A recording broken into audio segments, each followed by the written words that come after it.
Langit sore itu mendung, namun tidak cukup gelap untuk membuat Mirna menyalakan lampu ruang tamu.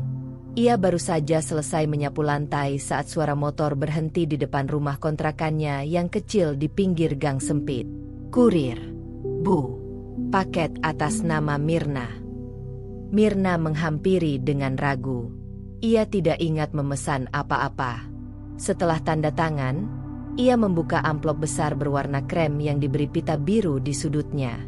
Reuni Akbar SMA Negeri 3 Angkatan 2005. Sabtu, 12 Agustus. Hotel Grand Victoria Ballroom. Pukul 18 WIB. Dress code formal elegan. Mirna membeku beberapa detik. Tangannya gemetar, bukan karena takut, tapi karena campuran perasaan yang membingungkan. Reuni. Sudah lebih dari 20 tahun sejak terakhir ia bertemu sebagian besar dari teman-teman lamanya. Ia menatap nama-nama yang tercetak di bagian panitia. Vina, Rani, Wulan.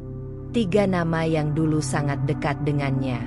Kini mereka hanyalah nama di media sosial dengan foto-foto kehidupan mewah, liburan ke luar negeri, pesta ulang tahun anak di hotel bintang 5, dan mobil-mobil mentereng. Sementara dirinya, ia menunduk, memandangi kedua telapak tangannya yang kasar, hasil dari membantu suaminya menjahit pelindung jok becak dari sisa-sisa kain. Ia melirik arah dapur, melihat Junaedi, suaminya, sedang duduk di bangku kayu, sibuk mengganti lampu kecil yang mati. "Ada apa, Nah?" tanya Junaedi sambil tersenyum kecil. Wajahnya lelah namun hangat. Mirna ragu sejenak. Undangan reuni SMA. Di hotel. Minggu depan. "Oh, kamu mau datang?" Suara Junaedi lembut, tanpa nada menghakimi. Entah kenapa pertanyaan itu membuat dadanya nyeri. "Aku nggak tahu, mungkin nggak usah," jawab Mirna pelan. "Kenapa?" Mirna menggigit bibir. Ia tidak ingin terlihat lemah. Tapi bagaimana ia bisa menjelaskan bahwa ia takut diremehkan? Ia takut tertawa mereka bukan karena bahagia, tapi karena mencibir. Ia takut mereka melihat dirinya dan langsung menyimpulkan, pantas saja hidupnya begitu, lihat siapa suaminya. Padahal Junaedi tidak pernah kurang kasih sayang, tidak pernah meninggikan suara, dan selalu ada. Tapi sayangnya, cinta dan kesetiaan tidak bisa ditampilkan di Instagram. Aku minder. Mereka semua sukses. Suaminya kerja di kantor, punya mobil. Sementara aku, kamu. Kata-kata itu nyaris tak keluar. Junaedi tersenyum. "Nah, kamu nggak harus datang kalau memang nggak nyaman. Tapi jangan karena malu sama aku." Mirna menoleh. Tatapan Junaedi selalu membuatnya merasa diterima, tapi juga kadang merasa bersalah. Ia tahu, suaminya bukan orang yang pandai bicara, tapi hati Junaedi lebih luas dari siapapun yang ia kenal. Ia mendesah. "Aku cuma takut ditertawakan." "Kalau mereka menertawakan kamu, berarti mereka lupa siapa yang dulu sering bantu mereka waktu susah." Mirna tertawa tipis.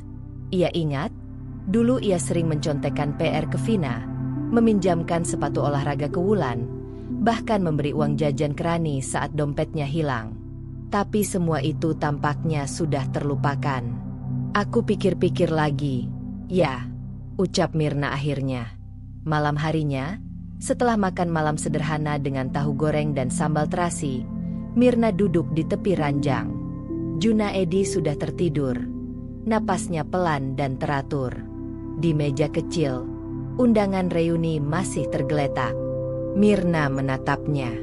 Rasa ingin tahu dan ingin menunjukkan bahwa ia tidak kalah perlahan mulai muncul.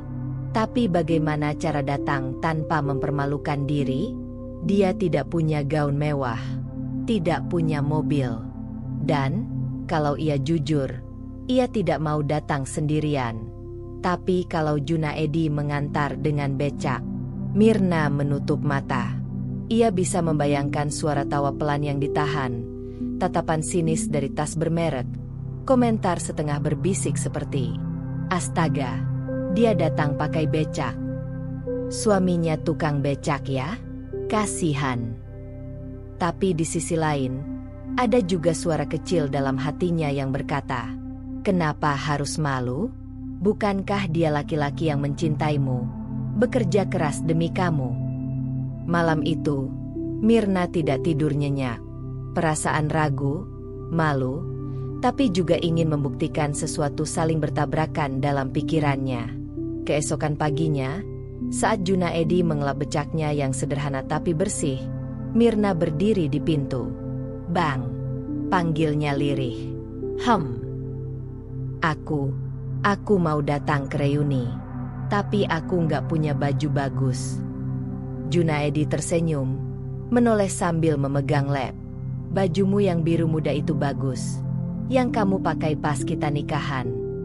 Mirna tersenyum kecil. Gaun itu sudah hampir 10 tahun, tapi masih rapi. Iya, mungkin itu bisa. Dan aku yang antar ya, ucap Junaedi pelan, tapi tegas. Mirna menatapnya. Mata Junaedi tidak ragu, tidak ada sedikit pun rasa malu. Justru ada kebanggaan di sana. Nah, lanjutnya, aku memang bukan suami yang bisa beliin kamu mobil, tapi aku bisa jagain kamu sepanjang jalan. Butiran air menumpuk di pelupuk mata Mirna. Ia tersenyum, dan kali ini, tanpa keraguan, ia menjawab, iya, Bang, kamu yang antar aku, pakai becak kita. Mentari pagi menyapu atap-atap rumah di perkampungan padat penduduk, menembuslah genteng dan menerpa dapur kecil tempat Mirna menyeduh kopi untuk suaminya. Aroma kopi hitam pekat bercampur dengan suara ayam tetangga yang masih ribut mematuk nasi basi. Mirna meletakkan 2 cangkir di meja kayu. Salah satu sudah retak di bagian bibirnya, tapi masih ia pakai karena belum ada uang untuk beli yang baru. Bang, kopinya udah jadi, serunya sambil menyekat tangan di celemek. Junaedi muncul dari ruang depan, menggulung lengan bajunya.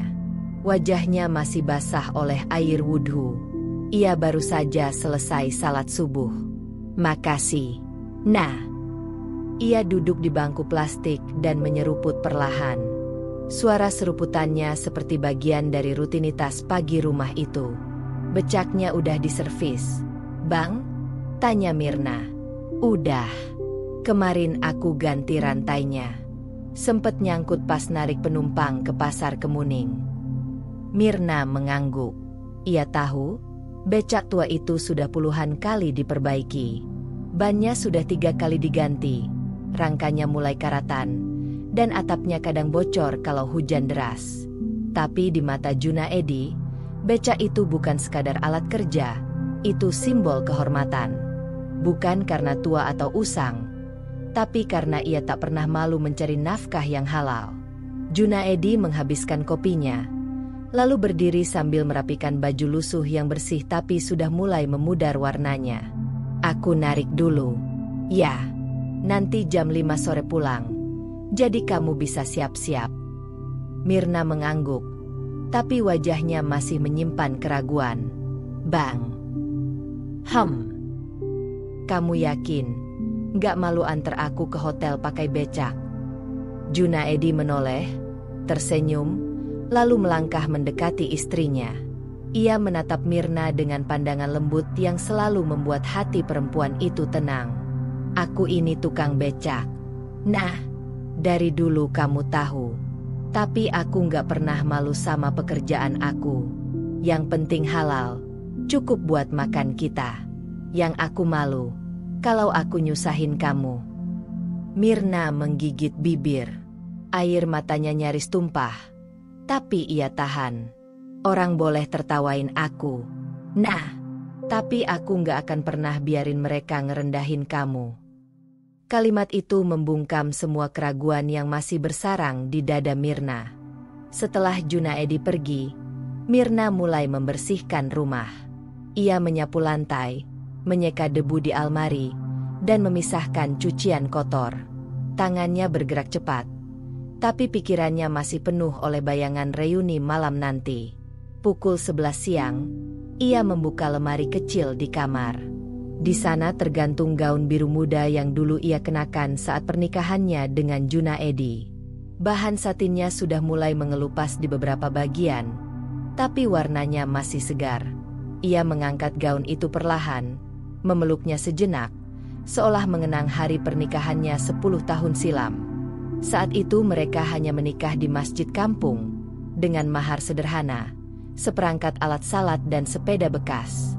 Tapi senyum Junaedi saat mengucap ijab kabul tak pernah hilang dari ingatannya.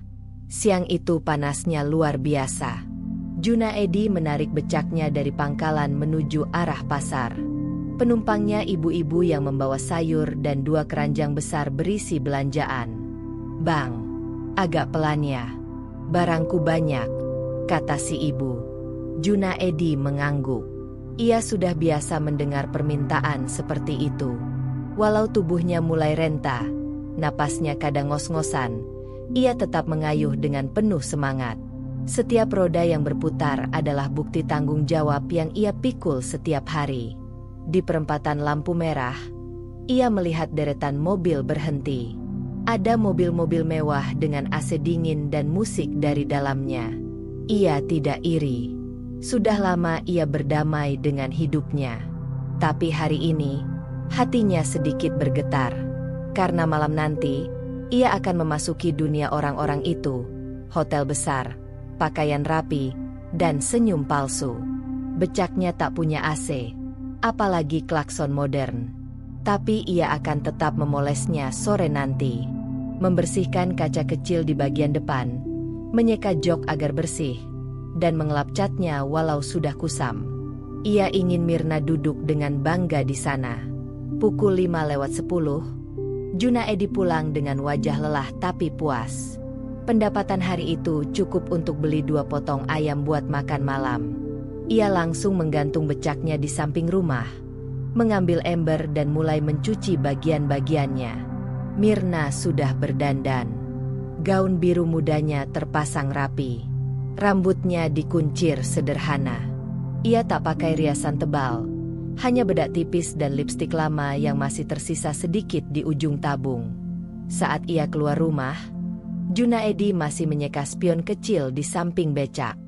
"Wah," ujar Junaedi pelan saat melihat istrinya. Mirna tersenyum canggung. "Kebesaran enggak ya?" "Enggak. Kamu cantik. Nah, kayak waktu kita nikah dulu." Pujian sederhana itu membuat pipi Mirna memerah. Ia naik ke atas becak, duduk dengan hati yang tetap ragu, tapi sedikit lebih tegak. Junaedi mengayuh becaknya perlahan, melewati ganggang sempit, lalu masuk ke jalan besar. Mobil dan motor berseliweran di sisi kanan dan kiri mereka. Di lampu merah, beberapa pengendara melirik mereka. Beberapa tersenyum, beberapa hanya mengangguk. Mirna memegang ujung rok gaunnya, berusaha agar tetap duduk anggun. Hatinya berdegup kencang. Semakin dekat ke hotel, semakin berat dadanya. "Bang," ujarnya pelan. Kalau nanti aku keluar sendiri, kamu nunggu di tempat parkir becak aja ya." Junaedi tak menjawab, tapi ia tahu itu bukan karena Mirna malu. Itu karena ia ingin menjaga suaminya dari ejekan orang-orang yang tak tahu apa-apa. Saat akhirnya Hotel Grand Victoria terlihat dari kejauhan, langit sudah mulai berubah jingga. Lampu-lampu hotel menyala terang. Lobi mewah dengan marmer mengkilap terlihat dari kejauhan. Mirna menarik napas panjang. "Siap, Nah?" tanya Junaedi. Mirna mengangguk. Ia turun pelan dari becak. Beberapa orang di depan hotel menoleh. 2 tamu perempuan bergaun hitam sempat berbisik sambil tertawa kecil. Tapi Mirna tak peduli. Dia menoleh ke suaminya dan berkata, "Makasih ya, Bang. Kamu tunggu aja di sini." Junaedi hanya tersenyum. "Aku di sini. Nggak akan kemana-mana." Langkah Mirna pelan saat memasuki lobi Hotel Grand Victoria. Lantai marmernya begitu mengilap, seolah memantulkan semua keraguan yang masih tersisa di hatinya. Ia sempat melirik ke arah cermin besar di samping lift. Gaun biru mudanya tampak sederhana di tengah deretan gaun elegan dan jas mahal yang lalu lalang di sekitar. Tapi ia tetap melangkah. Di depan ballroom, meja registrasi sudah dipenuhi panitia reuni. Seorang perempuan dengan blazer putih menunduk melihat daftar nama, lalu mengangkat kepala dan tersenyum kaku. "Mirna?" tanyanya. Ragu-ragu. Mirna mengenali suara itu. Sedikit serak, tapi khas. "Wulan," jawabnya pelan. Wulan mematung sesaat, lalu tertawa. "Astaga, Mirna, kamu datang juga." Pelukan Wulan terasa cepat dan agak canggung.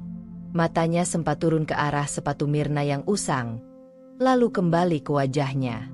Wulan kini sangat berbeda dari yang ia ingat. Alisnya tebal rapi, bibir merah menyala, dan kuku panjangnya dipoles warna emas. Vin, Rani, lihat siapa ini," panggil Wulan. Dua perempuan lain datang mendekat. Vina masih ramping seperti dulu. Rambutnya kini sebahu dengan highlight coklat. Rani sedikit lebih berisi, tapi tetap anggun dengan gaun hitam berbelahan tinggi. "Mirna," seru Vina. "Ya ampun, akhirnya kita ketemu lagi. Kamu masih mirip kayak dulu," tambah Rani sambil menepuk lengan Mirna pelan. Mirna tersenyum. "Kalian cantik-cantik sekarang." "Oh please, kamu juga kelihatan segar. Tapi, kamu tadi datang sama siapa? Aku lihat kamu turun dari..." Vina menggantungkan kalimatnya. Mirna tahu arah pembicaraannya. "Suamiku," jawab Mirna tenang. "Dia yang ngantar pakai becak." Hening sepersekian detik. "Oh," gumam Rani sambil melirik ke Wulan. Wulan cepat-cepat menimpali. "Wah, romantis banget ya. Jarang lo sekarang ada suami yang mau anterin langsung." "Tapi, becak," Vina menambahkan sambil tersenyum kaku. "Unik banget, Mir." Mirna hanya tersenyum kecil. Ia sudah siap menghadapi momen ini. Begitu memasuki ballroom, aroma parfum mahal dan makanan catering segera menyergap.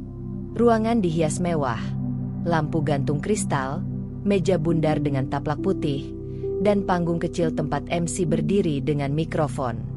Mirna duduk di salah satu meja yang belum terlalu penuh. Ia memandangi ruangan sambil mencoba menenangkan diri. Kenangan SMA perlahan-lahan datang seperti potongan film lama. Tahun 2003. Kelas 11 IPS 2. Mirna duduk di bangku depan, mencatat dengan rapi semua penjelasan guru ekonomi. Di belakang, Wulan sibuk menggosok-gosok kuku dengan penghapus. Vina menggambar hati di ujung bukunya.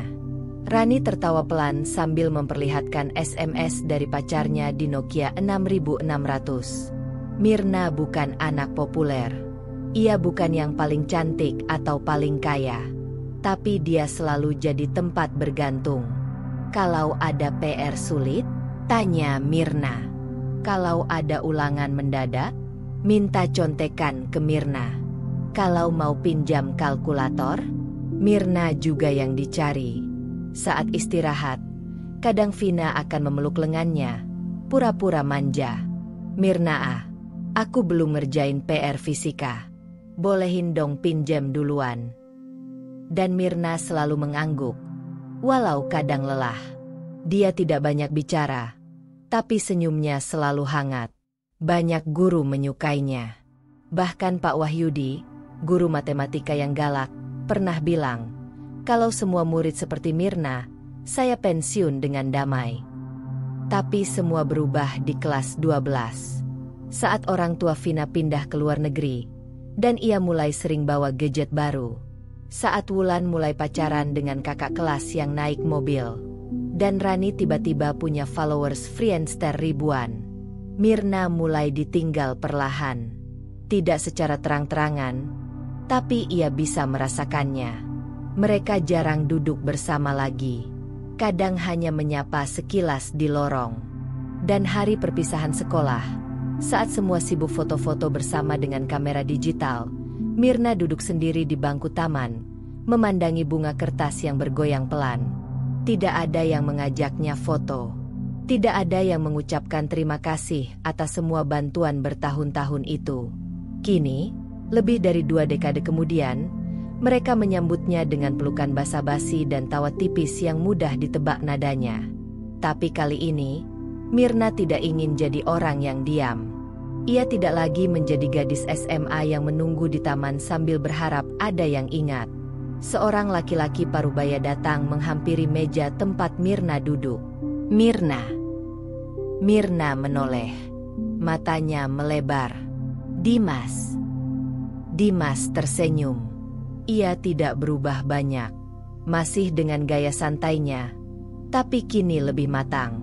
Kemeja putih, jam tangan klasik, dan tatapan yang hangat. Wah, aku nggak nyangka kamu datang. Mirna tertawa pelan. Aku juga nggak nyangka bisa ada di sini. Dimas duduk. Tadi aku lihat kamu turun dari becak. Kamu masih sederhana kayak dulu ya. Suamiku yang nganter. Hebat, kata Dimas singkat. Mirna menoleh, sedikit terkejut. Hebat? Iya, banyak yang punya mobil tapi nggak punya hati. Suamimu mungkin narik becak, tapi dia antar kamu ke sini dengan bangga. Itu keren. Untuk pertama kalinya malam itu, Mirna tersenyum lebar. Senyum yang tulus, bukan senyum defensif. Makasih, Mas. Dimas mengangguk. Aku senang lihat kamu tetap jadi kamu. Sementara itu, dari seberang ruangan, Vina berbisik ke Wulan dan Rani. Itu Dimas ya? Kok duduknya sama Mirna? Lihat deh, dia malah ngobrol serius gitu. Apa jangan-jangan dulu Dimas suka Mirna ya? Mereka tertawa kecil, tapi ada rasa tidak nyaman yang terselip di antara gumaman mereka. MC mulai memanggil alumni satu persatu untuk maju ke panggung. Foto-foto lama diputar di layar besar. Tawa menggema. Sorakan terdengar saat foto konyol masa sekolah muncul. Mirna ikut tertawa, meski hatinya sedikit perih. Ia melihat foto lamanya, duduk di bangku depan, senyum tipis sambil memegang buku. Tak ada yang bersorak. Tak ada yang memanggil namanya keras-keras. Tapi ia tidak peduli. Karena malam itu, ia sadar satu hal. Yang dulu diam dan dilupakan, kini bisa berdiri dengan kepala tegak, tanpa perlu sorakan, tanpa perlu sorotan.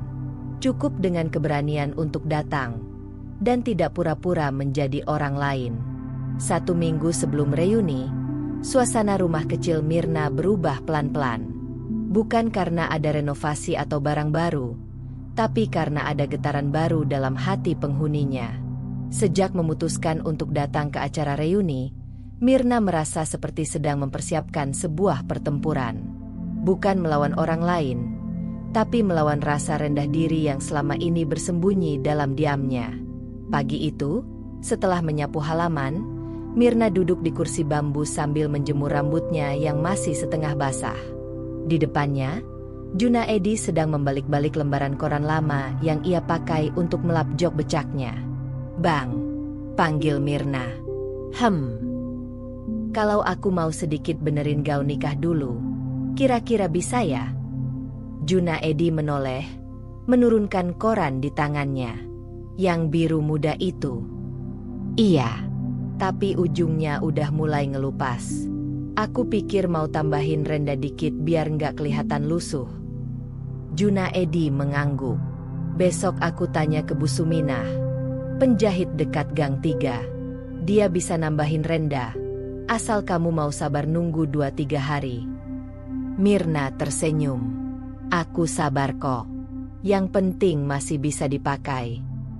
Hari-hari selanjutnya dipenuhi kegiatan kecil namun bermakna.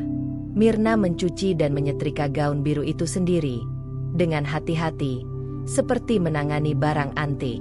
Ia juga membersihkan sepatu lamanya, Sandal berhak rendah warna perak yang pernah ia pakai ke acara nikahan sepupu Junaedi. Walaupun sepatu itu sedikit kendur di bagian tali, ia tetap bersikeras memperbaikinya sendiri. Ia menyulam ulang dengan benang yang warnanya hampir senada. Bukan sempurna, tapi cukup untuk berjalan dengan percaya diri. Di sisi lain, Junaedi juga mempersiapkan becaknya. Ia tahu, mungkin orang lain melihat itu sebagai kendaraan kuno yang tak pantas parkir di depan hotel bintang 5. Tapi bagi Junaedi, becaknya adalah kehormatan. Ia tidak akan sembarangan saat membawa istrinya. Nah, besok aku mau semir ulang rodanya. Kamu lihat, cat hitam di bagian pinggir udah mulai pudar. Mirna menghampiri. Ia mengelus jok becak yang dilapisi kulit sintetis usang. Makasih ya, Bang. Kamu selalu serius kalau udah soal hal begini.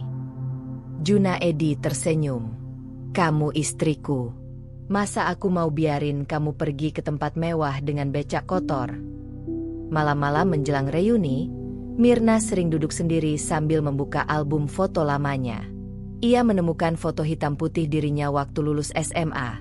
Senyum tipis, rambut panjang dikepang, dan tatapan mata yang saat itu masih polos. Ia ingat betapa lugu dan rajinnya dirinya dulu. Tapi setelah menikah, hidup seperti mendorongnya ke arah lain. Ia bukan perempuan karir, bukan juga pengusaha. Ia hanya istri dari tukang becak, yang sehari-hari menjahit pelapis jok dan membantu membersihkan becak tua itu dari debu pasar. Namun, semakin lama ia melihat foto-foto itu, semakin ia sadar, dirinya yang sekarang bukan lebih rendah dari masa lalu. Justru lebih kuat, lebih sabar, dan lebih tahu apa artinya hidup. 3 hari sebelum hari H, Bu Suminah datang membawa gaun biru yang sudah diperbaiki.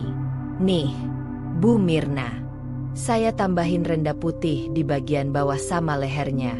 Saya nggak punya yang satin, tapi ini renda halus dari sisa bahan kebaya pesanan orang. Mirna memeluk gaun itu seperti benda berharga. Terima kasih banyak, Bu. Ini cantik banget. Ah, saya aja seneng bikinnya. Soalnya Bu Mirna tuh beda. Nggak kayak ibu-ibu lain yang suka pamer tas mahal tapi galak. Kamu mah adem. Mirna tertawa pelan. Ia menyelipkan amplop kecil berisi uang ongkos jahit, yang jumlahnya ia sisihkan dari sisa belanja seminggu terakhir. Malam sebelum reuni, Mirna menyiapkan semuanya. Gaun digantung rapi, sandal dibungkus plastik. Rambutnya sudah dipotong sedikit oleh tetangga sebelah yang bisa motong rambut rumahan. Ia juga meminjam setrika uap milik tetangga untuk memastikan bajunya tidak kusut. Sambil menyisir rambutnya, ia berbicara pada bayangan di cermin. Mirna, kamu bukan perempuan gagal. Kamu cuma berbeda jalan. Tapi kamu tetap layak dihargai. Untuk pertama kalinya dalam bertahun-tahun, ia berbicara dengan dirinya sendiri seperti itu. Dan ia percaya. Di luar kamar, Junaedi sedang mengecek rem becaknya. Ia telah mencuci semua bagian, menyemir rodanya, bahkan meminjam lampu LED kecil dari tukang bengkel buat dipasang di bagian depan agar becaknya tidak terlalu tua saat melintasi hotel besar. Di pikirannya, bukan soal penampilan yang mewah, tapi agar istrinya merasa pantas. Junaedi duduk di jok becaknya, membayangkan esok malam saat Mirna duduk di sana mengenakan gaun biru itu. Ia tahu ia tak punya banyak, tapi ia tahu satu hal pasti. Dia ingin Mirna merasa berharga. Karena bagi Junaedi, Mirna adalah satu-satunya yang melihatnya sebagai laki sejati, bukan tukang becak semata. Malam itu, sebelum tidur, mereka duduk berdampingan di lantai kamar. Tak ada televisi, tak ada musik mewah. Hanya suara jangkrik dan lampu 5 watt yang menggantung redup. Besok kamu siap? Tanya Junaedi sambil mengelus punggung tangan Mirna. Mirna mengangguk. Aku gugup, tapi juga tenang. Karena kamu yang antar. Junaedi menggenggam tangannya erat. Kamu tahu, Nah, aku yang bangga bisa nganter kamu. Biarpun cuma naik becak. Tapi kamu duduk di tempat paling istimewa. Langit sore itu berwarna keemasan. Mentari perlahan merunduk di balik gedung tinggi kota, seolah memberi salam terakhir sebelum malam datang. Jalanan mulai ramai, mobil dan motor berderet panjang seperti biasa. Namun di sudut kecil kampung tempat Mirna dan Junaedi tinggal, ada satu becak yang tampil berbeda sore itu. Becak itu bersih mengilap. Joknya dilap hingga terlihat licin, atapnya ditegakkan dengan rapi, dan sebuah lampu kecil di bagian depan menyala terang. Di dalamnya duduk seorang perempuan sederhana, dengan gaun biru yang dijahit ulang, rambut disisir rapi, dan wajah yang menyimpan gugup, tapi juga tekad. Mirna duduk tegak, tangan mengusap lipit gaunnya berkali-kali. Junaedi di depan, mengenakan kemeja putih bersih dan celana hitam sederhana, mengayuh dengan hati-hati. Mereka tidak berbicara banyak selama perjalanan. Tapi diam itu justru menyimpan kekuatan. Bukan kekosongan, melainkan saling percaya. Sekitar 15 menit kemudian, Hotel Grand Victoria muncul dari kejauhan. Bangunan tinggi dengan lampu berkelap-kelip, dinding marmer mengkilap, dan mobil-mobil mewah yang keluar masuk lobi seperti parade tanpa henti. Mirna menelan ludah. Ia tahu ini bukan tempat yang biasa ia datangi. Ini dunia lain, tempat di mana tas bermerek lebih diperhatikan daripada isi hati. Tapi ia juga tahu, ia tidak datang untuk menunjukkan kemewahan. Ia datang untuk menunjukkan dirinya. Junaedi menghentikan becaknya pelan di depan gerbang hotel. Seorang satpam sempat melangkah mendekat. Alisnya terangkat sedikit saat melihat mereka. "Maaf, Pak, mau kemana?" "Saya cuma antar istri ke acara reuni di ballroom hotel ini." Satpam itu melihat Mirna. Matanya sempat melirik ke becak, lalu ke wajah Junaedi. Tapi kemudian ia tersenyum singkat dan membuka jalan. "Silakan, Pak. Tapi becaknya parkir di pinggir ya. Jangan di depan lobi." Junaedi mengangguk sopan. "Siap, Pak. Saya nunggu di luar aja." Mirna turun dari becak dengan pelan. Tumit kecil sandalnya menyentuh ubin trotoar hotel. Ia berdiri tegak, menarik napas panjang. "Nah," panggil Junaedi dari belakang. Ia menyerahkan tas tangan kecil yang tadi diletakkan di bangku. Mirna mengambilnya, lalu menatap suaminya dalam. "Makasih, Bang. Udah antar." Junaedi tersenyum. "Kamu cantik banget malam ini." Mirna membalas senyum itu, walau ada rasa ngilu di dadanya. Ia tahu, di dalam hotel itu, tak semua orang akan melihatnya seperti Junaedi melihatnya. Begitu memasuki lobi, aroma parfum mahal langsung menyergap hidung. Kaca besar, lantai mengilap, dan petugas hotel berpakaian seragam menyambut dengan senyum profesional. Mirna melangkah pelan, sambil memastikan napasnya tetap stabil.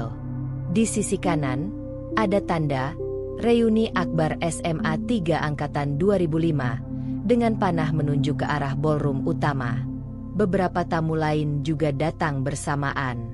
Rombongan dua wanita dengan gaun pesta dan seorang pria bersetelan jas berjalan di depannya. Mirna sempat melihat salah satu dari mereka melirik ke arah sandal dan tasnya. Itu Mirna ya?" Suara pelan terdengar dari belakang. Mirna menoleh. Vina dan Wulan berdiri beberapa langkah di belakang, baru turun dari Alphard hitam.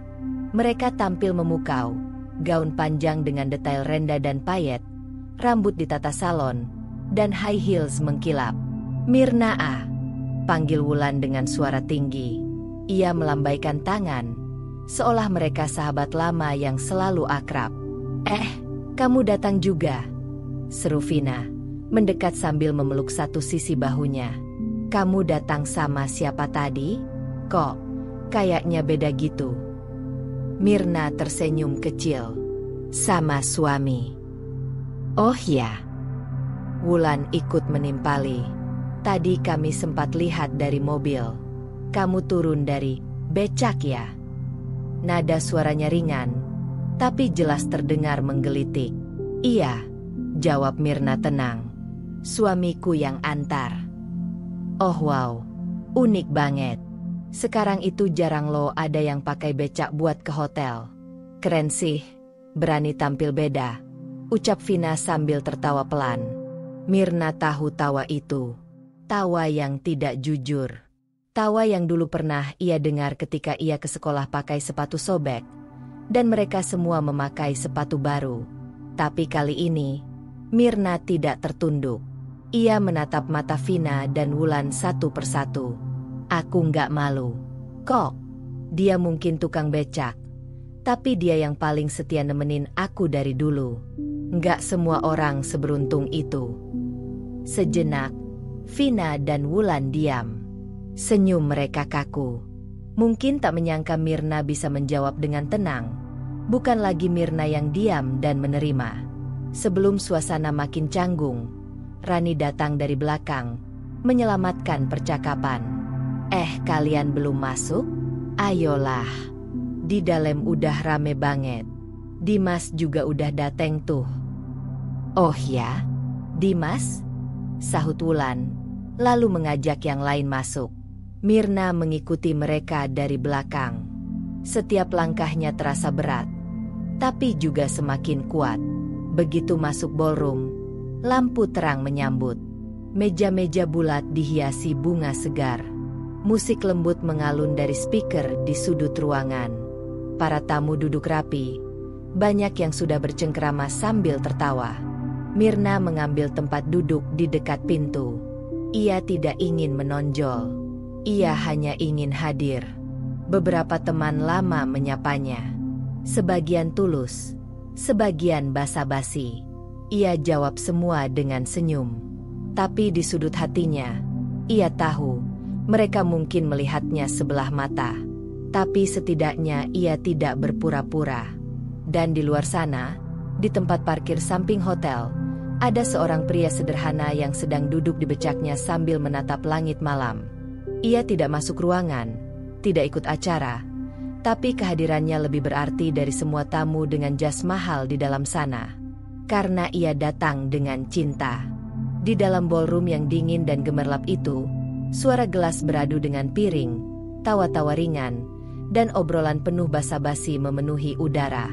Lampu gantung kristal berkilauan di langit-langit, seolah menyinari setiap sudut ruangan dengan kemewahan yang nyaris menyilaukan. Mirna duduk di salah satu meja pojok, dengan punggung lurus dan tangan yang menggenggam cangkir teh hangat yang belum disentuh. Ia mencoba menikmati suasana, tapi dari sudut telinga dan ekor matanya, ia mulai menangkap bisik-bisik yang ditujukan padanya, walau tidak disebutkan nama. Di meja seberang, Vina sedang memamerkan foto-foto keluarganya lewat layar ponsel ke beberapa teman lain. Ini waktu kita ke Swiss. Salju di sana beda ya, nggak kayak di Jepang. Lebih lembut, putih banget gitu, ujarnya, tertawa kecil. Terus suamiku sempat mau beli villa di sana, tapi aku pikir buat apa ya, toh kita jarang ke sana juga. Wulan menimpali, kalau aku sih udah bilang ke suami, nggak usah beli mobil lagi, cukup yang 2 itu aja. Nanti malah jarang dipakai. Lagian susah parkir di rumah. Tawa kecil menyusul komentar itu. Mereka tampak menikmati pembicaraan, tapi jelas bukan untuk saling menguatkan, melainkan saling menunjukkan siapa yang paling berhasil. Mirna menunduk sejenak. Ia tahu, ia tidak punya cerita seperti itu. Tidak ada foto liburan ke luar negeri. Tidak ada pamer tas bermerek. Tidak ada mobil. Bahkan motor pun mereka hanya punya satu butut yang sering mogok. Tapi ia juga tahu, hidupnya bukan sesuatu yang memalukan. Ia menatap jari-jarinya. Di sana tidak ada cincin berlian. Tapi tangannya ini yang membantu Junaedi menjahit pelapis becak agar tidak sobek. Tangan yang mencuci, memasak, dan mengusap keringat suami dengan penuh kasih. Itu bukan tangan lemah. Itu tangan yang hidup. Tiba-tiba suara mikrofon terdengar dari panggung.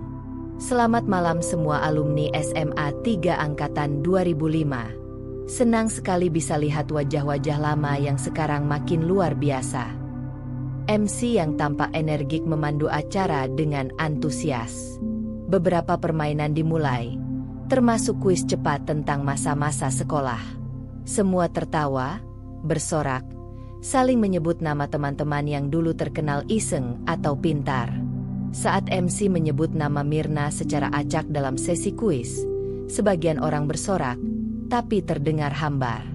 Wah, ini dia, Mirna, murid teladan 3 tahun berturut-turut. Coba berdiri dong. Mirna berdiri perlahan. Tepuk tangan terdengar, tapi tidak sekeras ketika Dimas atau Rani disebut sebelumnya. MC melanjutkan, masih ingat nggak dulu sering bantuin teman-teman ngerjain PR? Masih, jawab seseorang, entah serius atau menyindir. Kalau sekarang, kamu kerja di mana, Mirna? Pertanyaan itu membuat ruangan sedikit senyap. Semua menoleh. Mirna bisa merasakan banyak mata menatapnya, sebagian dengan rasa ingin tahu, sebagian lagi dengan harapan akan jawaban yang mengejutkan. Tapi Mirna tak berniat menyembunyikan apapun. Saya ibu rumah tangga, jawabnya mantap. Bantu suami kerja di rumah. Sejenak hening. Lalu MC menjawab, wah, luar biasa. Ibu rumah tangga itu fondasi keluarga lo. Tepuk tangan terdengar lagi. Kali ini lebih sebagai formalitas. Tapi tidak masalah. Mirna duduk dengan tenang. Ia tidak menunduk malu. Justru, ia merasa lebih ringan.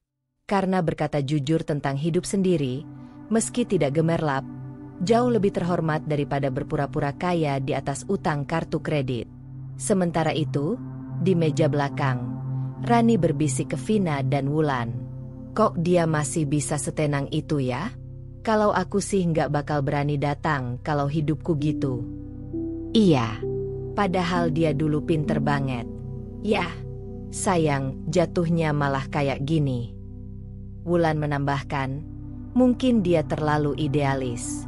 Atau terlalu cinta sama suaminya.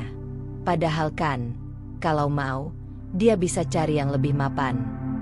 Suaminya ganteng sih enggak, kata Vina sambil memutar matanya. Tapi ya, dia antar juga sih. Pakai becak. Tawa kecil pecah lagi. Mereka tidak sadar bahwa Dimas berdiri tidak jauh dari mereka, sedang menuangkan minuman. Ekspresinya berubah. Matanya menatap ke arah Mirna yang kini sedang tersenyum kecil sambil menatap panggung. Dimas menghampiri meja tempat Mirna duduk. Kamu baik-baik aja? Tanyanya pelan. Mirna mengangguk. Aku baik, Mas. Cuma agak canggung. Dimas menarik kursi dan duduk di sebelahnya. Mereka nggak tahu siapa kamu sebenarnya. Tapi aku tahu. Mirna menoleh. Kamu itu yang bantu banyak orang dulu. Tapi sekarang mereka lupa. Tapi nggak apa-apa. Kadang dunia memang lebih cepat mengingat tas mewah daripada tangan yang pernah menolong. Mirna menunduk. Nyaris menahan air mata. Kamu kuat, Mir. Kuat banget. Jauh lebih dari mereka yang sibuk menunjukkan kemewahan yang belum tentu milik sendiri. Mirna menghela napas. Aku nggak datang buat bersaing. Aku cuma mau hadir sebagai diriku. Mungkin buat menyelesaikan sesuatu dalam diriku sendiri. Dimas mengangguk. Dan kamu udah menang malam ini. Kamu tahu kenapa? Kenapa? Karena kamu datang pakai cinta. Mereka datang pakai topeng. Ballroom hotel itu makin malam makin ramai. Musik jazz lembut mengalun di udara, diselingi gelak tawa dan obrolan yang sesekali meledak keras. Biasanya saat cerita masa lalu dibumbui dengan candaan yang dibesar-besarkan. Mirna duduk di sudut meja bundar, masih dengan teh hangat yang hanya sedikit berkurang. Ia tersenyum kecil setiap kali ada yang menyapa, Meskipun seringkali sapaan itu lebih seperti basa-basi ketimbang kerinduan tulus. Tak jauh dari tempat duduknya, Vina dan Wulan tengah tertawa sambil menunjuk-nunjuk layar ponsel. Sumpah deh, ini foto Mirna waktu SMA. Lihat tuh rambutnya. Masih keriting-keriting kayak mie instan, kata Wulan dengan suara yang sedikit keras, cukup untuk membuat beberapa kepala menoleh. Vina ikut tergelak. Dulu kan dia bintang kelas, tapi gaya kayak emak-emak pengajian. Sekarang ya, tetap sama sih, bisiknya sambil melirik ke arah Mirna. Mirna mendengarnya. Telinganya memang tidak bergerak, tapi hatinya meresap setiap kalimat itu. Ia hanya menatap meja, tidak membalas, tidak menyela, tidak meluruskan. Diam, tapi bukan karena lemah, melainkan karena ia tahu, menjawab cemooh dengan amarah hanya akan menurunkan derajatnya ke tingkat yang sama. Di tengah ruangan, seorang alumni pria yang dulu ketua OSIS naik ke panggung. Ia mulai menyebut satu-satu nama alumni yang berjasa saat sekolah dulu. Nama-nama yang populer, yang banyak dicintai atau ditakuti dulu. Mirna duduk tenang saat namanya tidak disebut. Tidak marah, tidak kecewa. Karena baginya, tidak semua hal harus dilihat orang lain untuk menjadi berharga. Setelah acara hiburan usai, sesi makan malam dimulai. Prasmanan penuh menu mahal tersaji. Daging steak, salad impor, udang saus lemon, sampai aneka makanan penutup yang diatur rapi di atas piring porselen. Mirna mengantre seperti yang lain. Ia mengambil porsi kecil. Saat hendak duduk kembali, ia mendengar suara Wulan. Lagi. Mirna, duduk sini aja. Gabung sama kita, ujar Wulan. Suaranya terlalu ramah untuk ukuran keakraban yang sebenarnya tak ada. Mirna mengangguk pelan. Ia menghampiri kursi kosong di meja mereka. Tapi sebelum sempat duduk, Rani, yang dari tadi tak banyak bicara, menepuk kursi itu sambil bercanda. Hati-hati, kursinya jangan rusak ya. Takutnya nggak kuat. Beberapa tawa pecah. Tak terlalu keras, tapi cukup untuk menyayat. Mirna menatap mereka. Sesaat, lalu ia duduk juga. Dengan kepala tegak, tanpa menanggapi lelucon itu. Hanya diam. Dan dalam diam itu, ada sesuatu yang lebih menyakitkan dari kata-kata. Karena ia tahu, mereka bukan hanya menertawakan tubuhnya. Mereka sedang mengecilkan seluruh hidupnya. Percakapan di meja terus berlangsung. Kini topiknya soal bisnis, investasi, dan jumlah properti. Aku udah punya 2 apartemen di Jakarta, kata Vina. Suamiku baru beli tanah di Ubud. Rencananya mau bikin villa, sambung Wulan. Kalau kamu, Mirna? Tanya Rani mendadak, seolah baru ingat ada tamu tak diundang di meja mereka. Mirna menoleh perlahan. Aku tinggal di rumah kecil di kampung timur. Bukan milik sendiri. Masih ngontrak. Wah, ya, yang penting nyaman ya, jawab Wulan dengan senyum kaku. Diam lagi. Tapi kali ini, diam Mirna terasa dingin dan jernih. Ia tahu mereka ingin membuatnya merasa kecil. Tapi ia tidak akan memberikan mereka itu. Ia mengangkat sendok. Makan perlahan. Tetap dengan tenang. Beberapa menit kemudian, Dimas datang menghampiri. Ia tampak melihat apa yang terjadi. Mirna, boleh gabung di mejaku? Tanyanya dengan suara tenang. Seketika, suasana meja mendadak senyap. Mirna menoleh. Boleh. Terima kasih, Mas. Dimas membantunya mengangkat piring. Saat mereka menjauh, suara pelan terdengar dari arah belakang. Duh, Dimas sih dari dulu emang suka sama yang unik-unik, sindir Vina pelan. Tapi Mirna tidak menoleh. Dan Dimas juga tidak.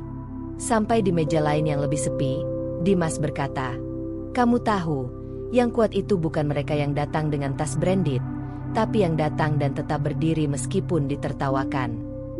Mirna tersenyum. Aku cuma ingin menyelesaikan malam ini tanpa kehilangan diriku. Dimas membalas senyum itu. Dan kamu berhasil. Sumpah, Mir, aku bangga banget malam ini. Di luar hotel, Junaedi masih duduk di becaknya. Ia menyalakan radio kecil, mendengarkan lagu lawas. Tangannya memegang sebotol air minum, dan sesekali menatap jam. Ia tahu istrinya sedang menahan banyak hal di dalam sana. Tapi ia juga tahu, Mirna tidak akan lari dari rasa sakit. Ia selalu menyelesaikan apa yang ia mulai. Dan Junaedi, ia tidak bisa memberinya mobil mewah. Tapi ia bisa menunggu. Dengan setia. Tanpa syarat. Lampu-lampu ballroom mulai diredupkan. Suasana mulai melambat. Seiring waktu yang sudah hampir menginjak pukul 10 malam. Beberapa tamu mulai berpamitan. Beberapa lainnya masih duduk sambil mengobrol, tertawa, dan tak sedikit yang mulai menunjukkan rasa lelahnya dengan membuka sepatu hak tinggi dan menyandarkan badan ke kursi empuk. Mirna, yang kini duduk bersama Dimas di salah satu meja pojok, masih memegang cangkir tehnya yang kini telah dingin. Ia menatap ke arah panggung, lalu beralih menatap wajah-wajah yang dulu pernah ia kenal baik. Kini terasa seperti asing. Bukan karena berubah rupa, tapi berubah sikap. Aku kadang mikir, gumam Mirna, apa mereka lupa siapa diri mereka dulu?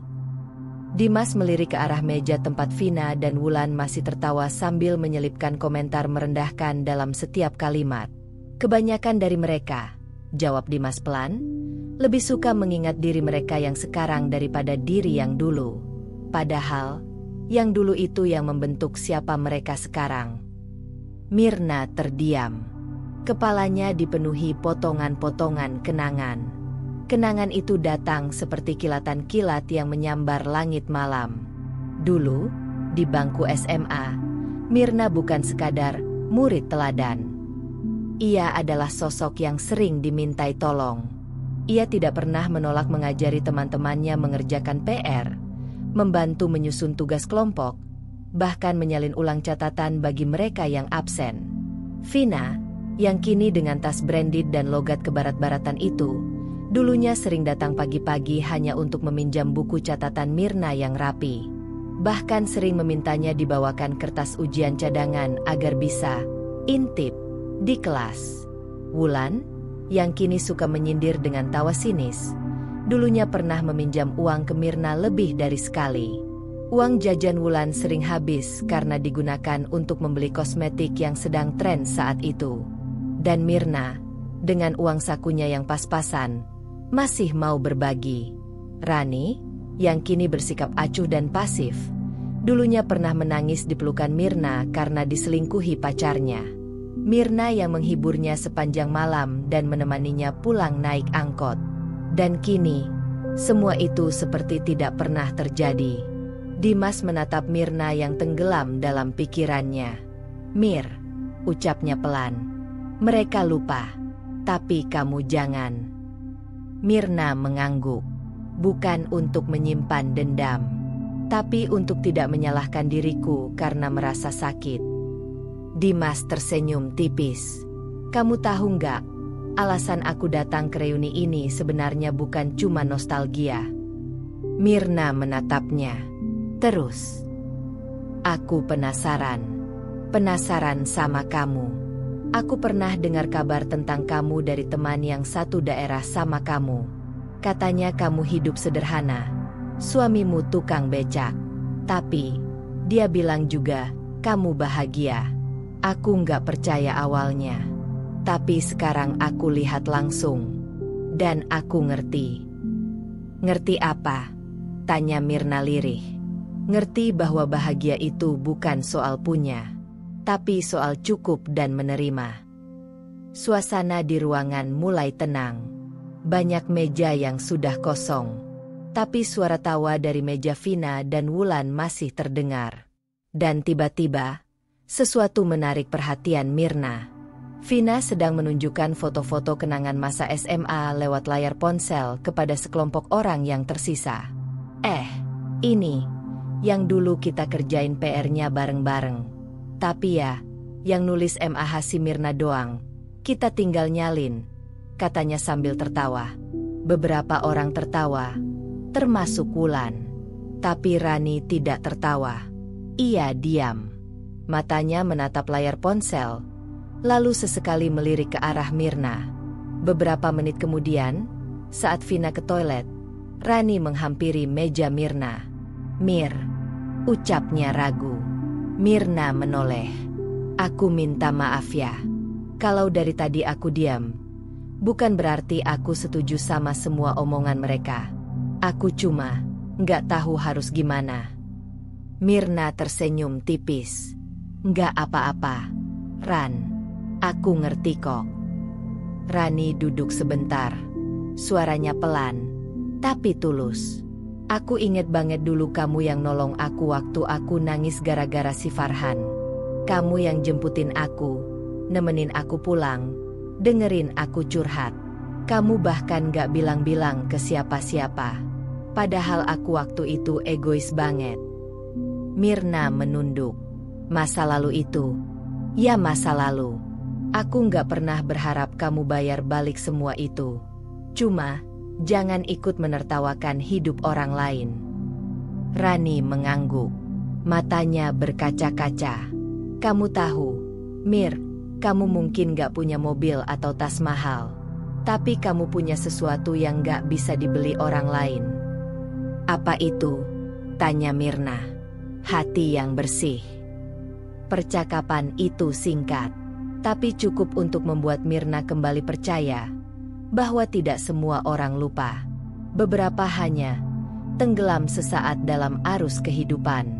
Dan malam itu, sebelum lampu ballroom dimatikan, Mirna menatap keluar jendela.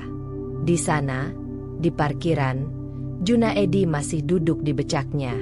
Lampu jalan menerangi wajah lelahnya, tapi senyum kecil itu masih ada. Seolah berkata, "Aku di sini. Aku selalu di sini." Mirna bangkit dari kursinya. Ia pamit kepada Dimas dan Rani.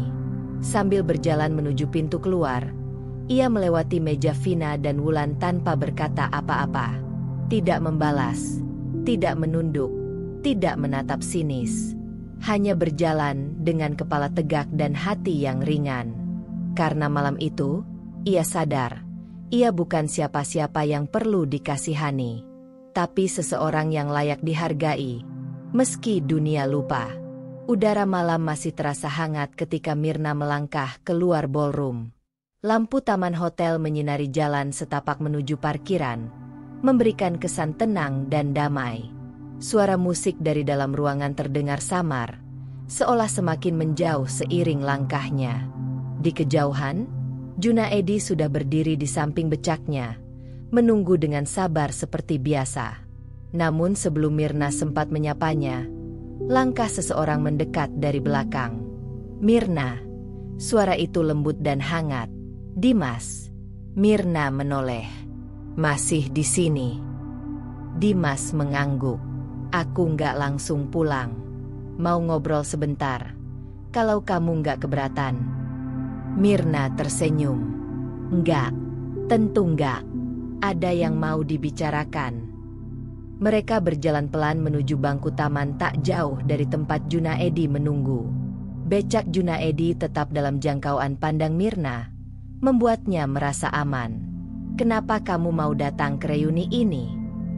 Pertanyaan itu datang dari Dimas setelah beberapa saat hening. Mirna terdiam sejenak. "Awalnya, aku nggak mau datang. Aku tahu, aku bukan siapa-siapa. Tapi Junaedi bilang sesuatu yang akhirnya membuatku yakin." "Apa?" Mirna menoleh, mengingat jelas kata-kata suaminya. Dia bilang, reuni itu bukan ajang pamer, tapi tempat untuk mengenang siapa kita dulu. Dan kamu, Mir, nggak perlu malu jadi dirimu yang sekarang. Karena kamu tetap orang baik, sama seperti dulu. Dimas menatap Mirna lama. Ada kekaguman yang tidak ia sembunyikan. Junaedi orang yang luar biasa. Mirna mengangguk pelan. Dia mungkin gak pintar bicara, tapi hatinya besar sekali. Lebih dari yang banyak orang tahu. Dimas menghela napas panjang, lalu berkata pelan, "Dulu waktu kita SMA, aku suka memperhatikan kamu dari jauh." Mirna menoleh cepat. "Apa?" Dimas tertawa kecil. "Iya, kamu itu pintar, tenang, dan punya sesuatu yang bikin orang nyaman. Tapi waktu itu aku gak cukup berani buat sekadar ngobrol, apalagi mendekat." "Serius, Mas?" tanya Mirna setengah tertawa. Dimas mengangguk. "Serius. Dan setelah lulus, aku dengar kabar kamu menikah. Aku sempat kaget. Tapi aku senang kamu bahagia. Sampai hari ini, saat akhirnya aku lihat sendiri kamu dan suamimu, aku makin yakin satu hal." "Apa itu?" "Bahwa kamu punya hidup yang mungkin gak mewah, tapi bermakna." Mereka duduk dalam hening sejenak. Lalu Dimas kembali berbicara. "Mirna, aku kerja di perusahaan besar. Gajiku cukup. Aku bisa beli mobil, liburan ke luar negeri. Tapi ada hari-hari di mana aku pulang ke apartemen dan merasa kosong." Mirna mendengarkan tanpa menghakimi. "Aku lihat kamu dan Junaedi tadi malam. Cara kalian tertawa bareng, cara dia mandang kamu, itu bukan kemiskinan. Itu kekayaan yang gak semua orang punya." Mirna menatapnya. "Kami cuma hidup sederhana. Saling bantu, saling jaga." Dimas mengangguk. "Dan itu cukup, Mir. Bahkan sangat cukup." Dari bangku taman, Mirna melihat Junaedi tersenyum ke arahnya. Ia tahu suaminya pasti bisa melihat ia sedang bicara dengan pria lain. Tapi tidak ada rasa cemburu atau curiga di wajahnya, hanya rasa percaya. Dimas mengangguk ke arah Junaedi. "Boleh aku jujur?" "Tentu." "Aku iri sama dia." Mirna terkejut. "Iri?" "Iya, karena dia bisa punya kamu. Dan kamu, meski sering diremehkan orang, tetap memilih dia. Di saat orang lain mengejar status dan harta, kamu milih cinta yang nyata." Mirna tersenyum. "Mungkin karena kami sama-sama tahu rasanya hidup susah. Jadi kami gak pernah saling menyulitkan." "Mir," Dimas berkata, suaranya mulai pelan, "kalau suatu hari kamu merasa dunia terlalu keras, ingat bahwa masih ada orang yang diam-diam mengagumi kamu, menghargai kamu, dan menganggap kamu pemenang." Mirna menunduk. Matanya mulai berkaca-kaca. "Terima kasih, Dimas. Aku gak nyangka malam ini bisa sesederhana dan sehangat ini." Dimas berdiri. "Sampai ketemu lagi. Dan sampaikan salamku untuk Junaedi. Aku benar-benar respek padanya." Mirna menghampiri Junaedi yang masih berdiri di samping becak. "Lama ya nunggu?" tanyanya pelan. Junaedi menggeleng. "Yang penting kamu baik-baik aja." Mirna tersenyum, lalu menggenggam tangan suaminya. "Aku dapat hadiah malam ini. Bukan dari reuni, tapi dari percakapan yang sederhana." Junaedi menaikkan becak, membukakan jok tempat duduk. "Yuk, pulang. Udara malam enak buat ngobrol sambil jalan." Mirna naik ke becak, duduk nyaman di atas jok empuk yang ditambal rapi. Becak mulai melaju perlahan, melewati jalan-jalan kota yang mulai sepi. Dan di tengah keheningan itu, Mirna merasa damai. Bukan karena kata-kata manis dari Dimas, bukan karena reuni yang ramai, tapi karena ia tahu, cinta sejati tidak perlu disorot lampu panggung. Ia cukup nyata di bawah lampu jalan dan roda becak yang berderit pelan. Pagi mulai menjelang, tetapi beberapa tamu reuni masih bertahan di ballroom hotel, menikmati hidangan penutup yang disediakan panitia. Obrolan mulai melambat. Beberapa wajah terlihat lelah, Tapi suara tawa kelompok Vina dan Wulan masih saja mendominasi ruangan. Mirna, yang baru saja kembali dari becak bersama Junaedi untuk mengambil jaketnya yang tertinggal, kembali masuk ruangan. Beberapa orang mulai memperhatikannya. Kali ini tanpa cibiran terbuka. Dimas sudah pulang, namun suasana hatinya masih hangat karena percakapan mereka tadi. Mirna menunduk sedikit saat melintasi meja yang sama, tempat Vina, Wulan, dan beberapa teman lain masih asyik membicarakan tas, kalung, dan liburan mereka. Sampai akhirnya, terjadi sesuatu yang mengubah segalanya. Vin, kata salah satu teman mereka. Itu tas kamu merek yang mahal itu ya? Yang harganya belasan juta. Vina tersenyum percaya diri. Ia mengangkat tas kecil berwarna krem dengan aksen emas. Ini asli, limited edition. Suami aku bawa dari Milan langsung. Oh wow, seru Wulan, dengan suara dibuat keras agar yang lain mendengar. Coba pegang dong, ujar salah satu teman sambil antusias. Vina menyerahkannya penuh percaya diri. Teman itu memperhatikan dengan seksama, lalu menyipitkan mata. Ia mengangkat bagian dalam tas dan melihat label tersembunyi di sela lapisan kain. Beberapa detik hening. Vin, ini labelnya. Kenapa tulisannya beda ya dari merek aslinya? Vina mengerutkan kening. Maksud kamu? Kayaknya ini bukan asli deh. Ini KW Super. Aku tahu soalnya adikku jual yang kayak gini. Identik banget. Bahkan ada salah jahit di bagian tali dalam. Ruangan mendadak sunyi. Bahkan musik latar terdengar terlalu nyaring. Wulan mencoba tertawa kecil untuk mencairkan suasana, tapi tak berhasil. Vina menarik kembali tasnya dengan cepat. Wajahnya memerah, lalu berusaha menyangkal. Itu tas lama.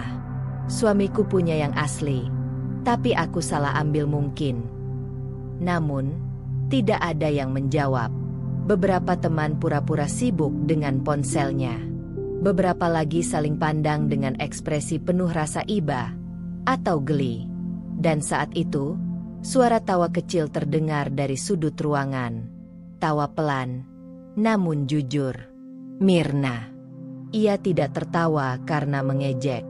Ia tertawa lirih karena menyadari satu hal. Semua ini lucu. Lucu bukan karena Vina ketahuan, tapi karena akhirnya standar yang mereka bangun sendiri runtuh oleh kebohongan kecil. Vina menoleh tajam ke arah Mirna. Kamu ketawa, Mir. Mirna menatapnya. Maaf, bukan maksud mengejek. Aku cuma, ya, kadang hidup memang lucu ya. Lucu? Kamu pikir kamu lebih baik? Diantar pakai becak ke hotel ini dan duduk di pojokan semalam. Ruangan kembali hening. Kali ini bukan karena rasa malu, tapi karena ketegangan. Mirna berdiri perlahan. Ia tidak marah. Suaranya tenang. Enggak, aku enggak lebih baik. Tapi aku tahu siapa diriku. Aku enggak pernah pura-pura jadi orang lain. Dan aku bangga sama suami aku yang nganter aku ke sini meski cuma naik becak. Karena yang dia antar itu istrinya, bukan gengsi. Tiba-tiba, seseorang bertepuk tangan pelan dari belakang. Semua menoleh. Rani. Ia berdiri, menatap ke arah Vina, lalu ke arah Mirna. Mirna benar, katanya dengan nada tenang tapi tegas. Kita semua pernah terbantu sama dia dulu. Tapi sekarang, begitu dia nggak punya apa-apa, kita semua ngeledek dia. Padahal, dari semua yang datang ke reuni ini, cuma dia yang datang pakai hati. Vina terdiam. Wajahnya pucat. Wulan menunduk. Beberapa teman mulai mengangguk. Perlahan setuju. Mirna tidak melanjutkan. Ia tidak perlu. Karena semua yang perlu dikatakan sudah keluar. Malam itu, suasana reuni berubah. Untuk pertama kalinya, Vina yang paling keras bicara, memilih diam dan pamit lebih dulu. Ia keluar dari ruangan tanpa menoleh. Wulan hanya berkata lirih, "Maaf ya, Mir," lalu menghindar. Rani menghampiri Mirna, memeluknya tanpa banyak kata. Pelukannya tulus, hangat, dan menghapus semua luka yang tersisa. Ketika Mirna akhirnya keluar dan naik ke becak bersama Junaedi, ia menoleh sejenak ke arah ballroom. Lampu mulai dimatikan. Reuni telah selesai. Tapi satu hal yang tertinggal malam itu bukan cuma kenangan, melainkan pengakuan bahwa nilai seseorang tidak ditentukan oleh kendaraan yang ia tumpangi, melainkan cara ia berjalan di dunia ini dengan jujur dan rendah hati. Dan Mirna, bersama Junaedi, berjalan bukan dengan sepatu mahal, tapi dengan hati yang kuat. Malam telah larut ketika becak yang ditumpangi Mirna dan Junaedi mulai melintasi jalanan kota yang sepi. Lampu jalan menyala redup. Bayangan bangunan tua berkelebat di sisi kiri dan kanan.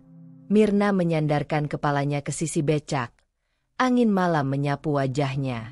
Tapi bukan angin yang membuatnya diam, melainkan pikirannya yang masih terbayang-bayang kejadian di reuni. "Jun," panggilnya pelan. "Iya?" Suara Junaedi terdengar dari depan. "Tetap tenang. Kamu pernah nyesel nggak hidup kayak gini?" Roda becak melaju beberapa meter sebelum Junaedi menjawab. "Kenapa nanya begitu?" Mirna menarik napas. "Kadang aku mikir, kamu kan dulu pinter.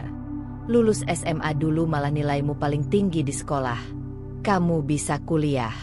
Tapi kamu malah jadi tukang becak. Kenapa?" Becak berhenti perlahan di pinggir jalan, tepat di depan warung kopi yang sudah tutup. Junaedi turun, lalu duduk di trotoar.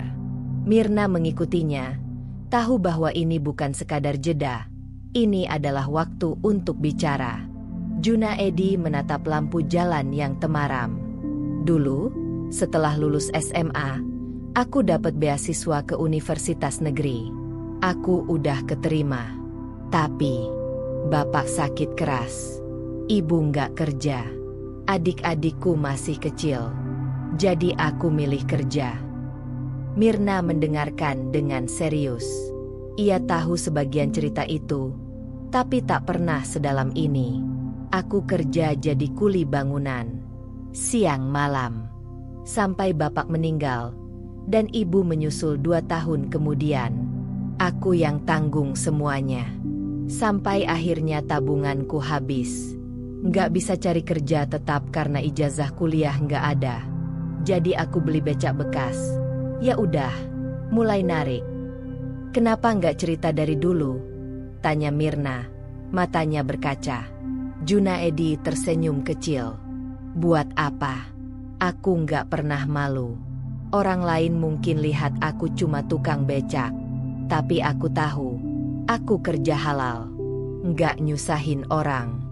Dan aku bisa ngasih kamu makan tiap hari, tanpa minta-minta." Mirna menunduk. Rasa bersalah merayap pelan ke dalam dadanya. "Aku pernah merasa malu, Jun. Bukan karena kamu, tapi karena komentar orang-orang. Kadang aku iri sama temanku yang bisa pergi kemana-mana naik mobil bagus." Junaedi mengangguk pelan. "Aku tahu. Aku bukan tuli. Aku dengar waktu mereka ketawa pas kamu turun dari becak." Mirna terdiam. Matanya mulai basah. "Tapi aku juga dengar waktu kamu bilang kamu bangga sama aku. Dan itu cukup, Mir. Cukup banget." Junaedi berdiri, menatap jalan yang sepi. "Aku nggak punya ijazah tinggi, nggak punya mobil, nggak bisa ngajak kamu liburan. Tapi aku bisa jagain kamu. Aku bisa sabar sama kamu. Dan aku bisa pastikan kamu nggak akan tidur dalam kelaparan. Buat aku, itu cukup." Mirna berdiri mendekatinya, menggenggam tangannya. "Dan kamu tahu apa yang aku syukuri, Jun?" "Apa?" "Bahwa kamu nggak pernah mempermalukan aku. Bahkan saat kamu jadi satu-satunya orang yang nganter istrinya pakai becak ke hotel mewah, kamu tetap tegak. Dan aku Aku bangga banget punya kamu. Mereka berjalan pulang perlahan, menuntun becak karena malam sudah terlalu sunyi. Di tengah perjalanan, Mirna berkata lirih, "Ingat waktu pertama kali aku naik becakmu?" Junaedi tertawa kecil. "Yang bannya bocor tengah jalan." Mirna ikut tertawa. "Iya, aku malu banget waktu itu. Tapi kamu tetap tenang. Dorong becaknya sampai depan rumahku." Junaedi menoleh sambil tersenyum. "Dan sejak itu, kamu nggak pernah naik becak lain." Mereka tiba di rumah saat jam hampir menunjukkan pukul 2 dini hari. Rumah sederhana yang mereka tinggali mungkin tidak mewah, tapi malam itu terasa seperti istana. Mirna masuk lebih dulu, lalu menoleh ke arah Junaedi yang menutup gerbang. "Jun," panggilnya. "Iya." "Aku rasa kamu harus cerita semua itu ke orang-orang. Mereka harus tahu siapa kamu sebenarnya." Junaedi tersenyum. "Kalau mereka peduli, mereka pasti tanya. Tapi kalau enggak, aku enggak perlu buktiin apa-apa. Kamu cukup tahu." Mirna tersenyum. Senyum yang hanya dimiliki istri yang mengerti benar siapa lelaki di sampingnya. Lelaki yang mungkin tidak sukses menurut dunia, tapi menang di matanya. Pagi menyapa rumah kecil Mirna dan Junaedi dengan sinar hangat yang menerobos sela-sela jendela kayu. Aroma teh melati yang mengepul dari dapur perlahan menyebar ke seluruh ruangan. Mirna duduk di lantai ruang tamu, mengenakan daster sederhana, memandangi secari kertas kosong di hadapannya. Pagi ini berbeda. Setelah malam yang panjang, ada sesuatu yang berubah dalam dirinya. Mirna menggenggam pena yang sudah lama tak ia sentuh. Di hadapannya, buku tulis yang biasanya digunakan untuk mencatat belanja kini menjadi tempat ia ingin menuangkan isi hati. Satu kalimat pertama ia tulis dengan hati-hati. "Hari ini aku tidak malu. Hari ini aku mulai melihat diriku dari kacamata yang berbeda." Tangannya bergetar sedikit, tapi matanya mantap. Kata demi kata mulai mengalir. Tentang bagaimana ia dulu sering merasa minder karena hidup sederhana, tentang cibiran, dan tentang bagaimana Junaedi selalu sabar bersamanya. Semua itu ia tulis bukan untuk siapa-siapa, hanya untuk dirinya sendiri. Sebuah pengakuan, sebuah rekonsiliasi dengan luka-luka batin yang lama terpendam. Tulisan itu bukan sekadar curahan hati, tapi juga jawaban atas semua rasa sakit yang selama ini ia telan sendiri. "Aku sadar, aku tidak perlu menjadi seperti mereka. Aku hanya perlu menjadi versi terbaik dari diriku sendiri. Karena kebahagiaan tidak datang dari kemewahan, tapi dari rasa cukup dan dicintai." Mirna berhenti sejenak. Ia menatap cermin kecil di dinding. Di sana, ia melihat sosok perempuan berusia hampir 40 tahun, dengan wajah lelah namun mata yang kini mulai kembali berbinar. "Aku cukup," bisiknya pada bayangannya sendiri. Menjelang siang, suara becak berhenti di depan rumah. Tapi bukan Junaedi, ia masih menarik penumpang di seputar pasar pagi. Mirna mengintip dari jendela. Seorang wanita berpakaian rapi berdiri di luar pagar kecil mereka. Mirna membuka pintu perlahan. "Wulan." Wulan tersenyum kaku. "Hai, Mir. Boleh ngobrol sebentar?" Mirna membuka pagar tanpa berkata banyak. Wulan duduk di bangku kayu depan rumah. Ia memandangi taman kecil di sisi halaman, mencoba menyusun kata. "Aku mau minta maaf," katanya akhirnya, "atas semua yang aku ucapin kemarin. Juga karena ikut-ikutan ngeledek kamu." Mirna hanya mengangguk pelan. Wulan melanjutkan, "Aku pikir kamu lemah. Tapi ternyata kamu yang paling kuat di antara kita. Kamu tetap berdiri waktu semua orang menjatuhkanmu.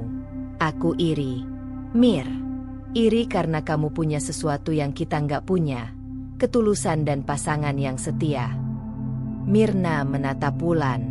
Tak ada amarah, hanya ketenangan. "Aku udah maafin kamu bahkan sebelum kamu datang ke sini, Wul. Jawabnya lembut. Kamu tahu kenapa? Karena kalau aku nyimpan marah, aku sama aja kayak kalian kemarin. Aku nggak mau hidup dengan kepahitan. Wulan menunduk. Air matanya mulai mengalir. Mungkin ia sadar, harga diri yang selama ini dibangun dengan tas, mobil, dan pesta, ternyata tak ada artinya dibanding kedamaian hati. Malam harinya, setelah makan bersama Junaedi, Mirna kembali menulis. Kali ini lebih panjang. Ia menuliskan ulang kejadian di reuni, bukan untuk mengungkit luka, tapi untuk mencatat pelajaran yang ia dapat.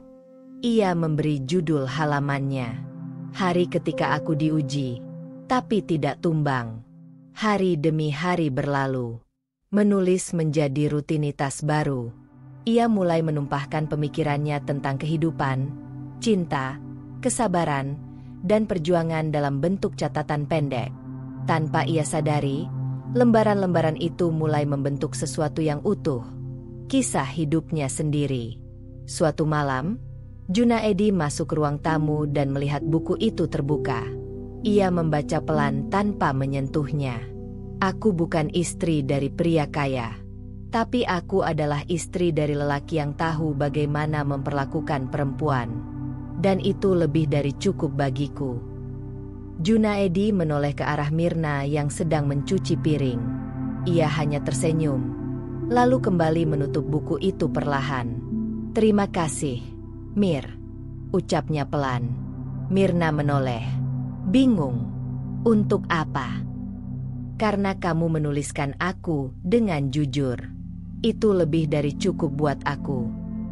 Hari itu, sesuatu tumbuh dalam diri Mirna. Sebuah kekuatan baru. Ia tahu hidupnya mungkin tidak akan berubah drastis. Ia tidak tiba-tiba jadi kaya. Tapi satu hal pasti, ia tidak akan pernah lagi merasa kecil karena penilaian orang lain. Dan itu adalah bentuk sukses yang paling murni, ketika seseorang berdamai dengan dirinya sendiri. 2 hari setelah reuni, suasana rumah Mirna dan Junaedi kembali seperti biasa. Kehidupan sederhana itu berputar lagi pada rutinitas harian. Menyeduh teh, mencuci pakaian, memasak nasi, dan Junaedi yang kembali mengayuh becaknya dari pagi hingga sore. Tapi meski semua tampak sama di permukaan, ada satu hal yang berubah. Hati Mirna lebih tenang dari sebelumnya. Pagi itu, sebelum mulai memasak, Mirna berdiri di depan cermin tua yang menggantung di kamar. Ia mengenakan daster batik lusuh dan rambut yang dikuncir asal. Tapi kali ini, ia tidak menatap dirinya dengan keluhan atau rasa tidak puas. Ia menatap bayangan itu dengan senyum. Ini aku, gumamnya. Dan aku nggak mau minta maaf lagi karena menjadi diriku. Kisah reuni mungkin sudah selesai, tapi pelajarannya baru saja dimulai. Siang harinya, saat sedang menjemur cucian, seorang tukang ojek mengantar amplop kecil untuk Mirna. Tak ada nama pengirim di luar, hanya tulisan tangan yang agak terburu-buru. Di dalamnya, selembar kertas dilipat 2. Tulisannya dari Wulan. Mir, aku masih kepikiran obrolan kita. Aku nggak tahu apakah kamu sadar, tapi saat kamu bicara kemarin, aku merasa malu dengan diriku sendiri. Aku terlalu sibuk mengukur kebahagiaan orang dari mobil dan tas. Tapi kamu punya sesuatu yang kami semua kehilangan. Rasa cukup. Terima kasih udah ngajarin aku itu tanpa marah, tanpa menghakimi. Wulan. Mirna membaca surat itu 2 kali, lalu menaruhnya di dalam buku jurnalnya yang kini sudah setebal majalah kecil. Ia tidak akan membalas surat itu, bukan karena marah, tapi karena ia tahu, beberapa pelajaran hidup tak butuh jawaban, cukup diterima dengan lapang dada. Malam itu, Junaedi pulang lebih awal dari biasanya. Ia membawa tahu goreng hangat dan sebungkus kacang rebus kesukaan Mirna. Mau piknik di teras? Tawarnya sambil menyodorkan bungkusan plastik. Mirna tertawa. Teras semeter ini kita sebut piknik? Boleh juga. Mereka duduk di lantai teras yang dingin, memandang jalan kecil di depan rumah. Tak ada pemandangan gedung tinggi atau mobil-mobil mewah. Hanya langit malam yang cerah dan suara jangkrik yang bersahutan. Tiba-tiba, Junaedi membuka obrolan. Kalau reuni itu bikin kamu sakit hati, aku minta maaf ya, Mir. Aku yang ajak kamu datang. Mirna menggeleng cepat. Justru aku mau bilang terima kasih, Jun. Karena kita datang, aku jadi sadar satu hal penting, bahwa aku nggak butuh diterima orang lain untuk merasa berharga. Junaedi menatap istrinya, dan untuk sesaat, ia seperti melihat Mirna yang berbeda. Masih sama secara fisik, tapi ada cahaya baru di matanya, cahaya orang yang sudah selesai dengan luka lamanya. Hari-hari berikutnya berjalan seperti biasa, namun lebih ringan. Mirna mulai aktif menulis setiap malam. Bukan hanya soal dirinya, tapi tentang perempuan-perempuan lain yang mungkin merasa tidak cukup, hanya karena standar orang lain. Ia menulis, banyak dari kita tumbuh dalam tekanan untuk tampil, untuk pamer, untuk dibandingkan. Tapi tidak ada yang mengajarkan kita tentang cukup, tentang bahagia dengan apa yang kita miliki. Hari ini, aku mau jadi orang pertama yang memulainya. Tulisan itu ia cetak dan tempel di dinding ruang tamu kecil mereka, tepat di atas kalender. Setiap pagi, sebelum memulai hari, Mirna membaca tulisan itu. Ia menyebutnya mantra bahagia. Reuni yang dulu terasa seperti beban kini hanya jadi cerita. Teman-temannya yang dulu tertawa dan memamerkan kehidupan mewah tidak lagi mengganggu pikirannya. Kadang ia berpikir, mungkin memang dunia ini terlalu berisik, terlalu sibuk berlomba-lomba jadi yang paling, sampai lupa bagaimana jadi yang cukup. Dan Mirna, ia sudah memilih diam dalam kedamaian. Ia tak menang dalam lomba dunia, tapi ia menang di hatinya sendiri. Beberapa minggu setelah reuni, Junaedi mengajak Mirna ke pasar malam. Kali ini, Mirna tidak merasa malu naik becak.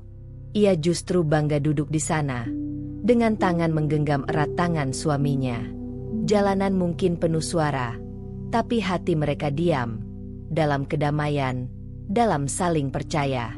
Di tengah lampu-lampu pasar yang berwarna-warni, Mirna menoleh ke Junaedi dan berkata, "Jun, kamu tahu nggak? Hari itu, waktu kita pulang dari reuni, aku mungkin naik becak, tapi aku pulang dengan kepala paling tegak." Junaedi hanya tersenyum. Tidak perlu menjawab. Karena ia tahu, Mirna tidak hanya pulang dari reuni, ia pulang ke dirinya sendiri. Dimas menatap layar laptopnya yang masih menyala di tengah malam. Lampu kamar kecilnya remang, dan segelas kopi yang sudah dingin tergeletak di sebelah keyboard. Tangannya berhenti menari di atas tut sesaat. Lalu ia menghela napas panjang. Beberapa hari berlalu sejak reuni itu. Tapi bayangan Mirna, turun dari becak dengan senyum canggung, lalu tetap tenang meski dihujani cibiran, masih menempel di kepalanya. "Ini bukan kisah sedih," gumam Dimas. "Ini kisah luar biasa yang harus orang-orang tahu." Dimas mulai menulis. Bukan dengan niat untuk jadi viral, tapi sebagai bentuk kekagumannya pada seseorang yang telah menunjukkan bahwa kesederhanaan bukan kelemahan. Ia tidak menyebut nama Mirna secara lengkap, hanya menuliskannya sebagai M.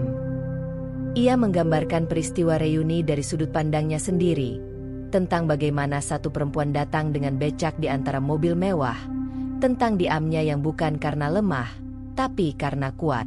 Tulisannya ditutup dengan kalimat, "Kadang, orang yang paling layak kita hormati bukan mereka yang berdiri di atas panggung kesuksesan, tapi mereka yang tetap berdiri saat seluruh ruangan berusaha menjatuhkan harga dirinya."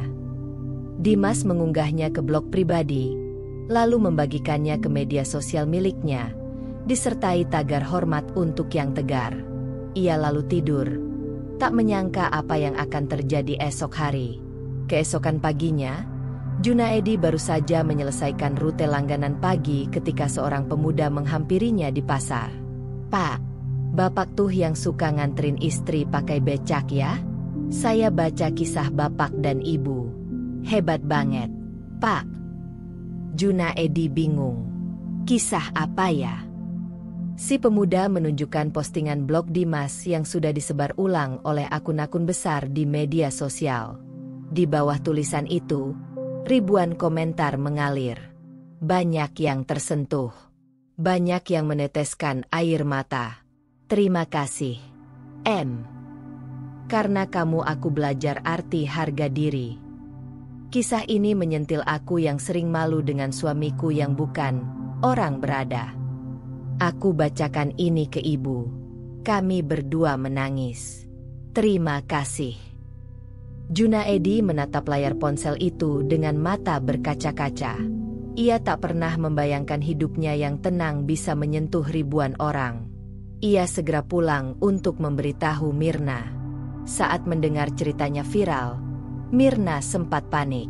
Jun, aku nggak pernah minta orang tahu soal kita. Aku cuma mau hidup tenang, ucapnya sambil menatap layar ponsel Junaedi yang menampilkan cuplikan tulisan itu. Tapi Junaedi menenangkan. Lihat komentarnya. Mir, mereka bukan mengejek. Mereka malah belajar dari kamu. Mirna akhirnya duduk dan membaca satu persatu komentar. Ia mulai sadar, kisah yang dulu membuatnya merasa kecil ternyata memberi kekuatan bagi banyak perempuan. Aku nggak tahu harus senang atau takut, ucap Mirna pelan. Senang, Mir. Junaedi menjawab mantap. Karena kebaikan itu kadang menular tanpa diminta. Dan kamu barusan menularkannya.